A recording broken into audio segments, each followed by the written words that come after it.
Sure. So Hopkins, I think this will probably be his worst fantasy season in a little while. A few just glaring things. His PFF grade has been on the decline the last couple of seasons. His new quarterback, Ryan Tannehill, also had his PFF grade decline these past few seasons. Both of them are well past the age where you expect a decline. So I wouldn't be surprised if that keeps happening for both players. And then we're also seeing him go from one of the top 5 passing offenses in the league in terms of how often they pass first run to one of the 5 most run heavy offenses in the NFL. So all of that's kind of working against him. Like the one bright point that people are bringing up is his potential target share in the offense.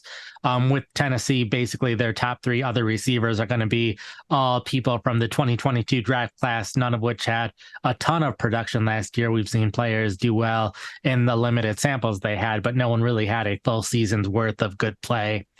And so he's in the past had 25% target share, at least the most recent season with Arizona. Going back, we've seen A.J. Brown at his peak in that offense.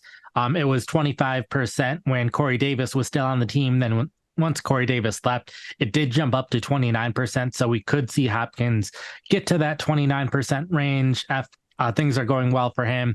But I'm also not entirely convinced he'll be the best wide receiver in the offense with the direction Treylon Burks is going compared to the direction DeAndre Hopkins is going. So I could see it being a little more mixed between targets between the two of them. So all in all, I still think he's probably a top 30 fantasy wide receiver since he's still talented. He's a future Hall of Famer, arguably the best fantasy receiver in the past decade. But I think it'll be a decline from what we've seen in the past. Mm-hmm. Yeah, I think that's fair. And you mentioned, a higher target rate if he does lead the team in targets as well. That'll be key to his success, obviously. And the only thing is that might be different is obviously the Titans. They've been a bottom 5 team in pass rate every year under Mike Vrabel as well. So that's since 2018. So not exactly the most ideal situation for fantasy purposes for a wide receiver, especially coming over from like Arizona, who was 4th in pass rate last season as well, right? So like you mentioned, could be his worst fantasy season in a while here. We did see A.J. Brown have some success there in the kind of wide receiver 2 range. But yeah, I don't think most people are really expecting like a wide receiver 1 season out of DeAndre Hopkins in Tennessee. Anyways, I think, that top 30, top 24 range, like you mentioned, is still very possible. But yeah, maybe a bit more concerned about some of the other Titans pass catchers. Like we said, we talked about Kyle Phillips a couple episodes ago, and Chigo Okonkwo as well is another one that we both like. I think, their chances are still decent to be fantasy relevant, but there's slightly less targets now to potentially go their way with DeAndre Hopkins in the mix, which obviously wasn't the case before. So I think just as far as maintaining like a consistent fantasy floor, we might see those guys lose out a little bit, but not impossible for them to emerge still as fantasy relevant options on a weekly basis. But yeah, I messed with my rankings this past week, edited like 10 different articles yesterday to account for all this. But the main thing for me was mostly moving Treylon Burks down a little bit.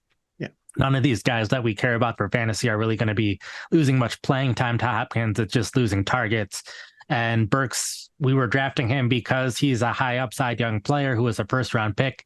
That's still the case. It just, he might not see as many targets, or the potential to see a ton of targets isn't there as much as it was before. But you're not drafting him to be a fantasy starter to begin with. You're drafting him for his upside potential, and he still has that upside potential. So I didn't end up moving him down all that much because of the reasons that we're drafting him. And similarly, Kyle Phillips was already a deep sleeper. He plays in the slot. Hopkins plays out wide over 80% of the time. So no problem with having Hopkins out wide and Phillips in the slot still. And similarly, Chigoziem Okonkwo, I think he'll still do just fine and see plenty of targets. His concerns more playing time more so than target share.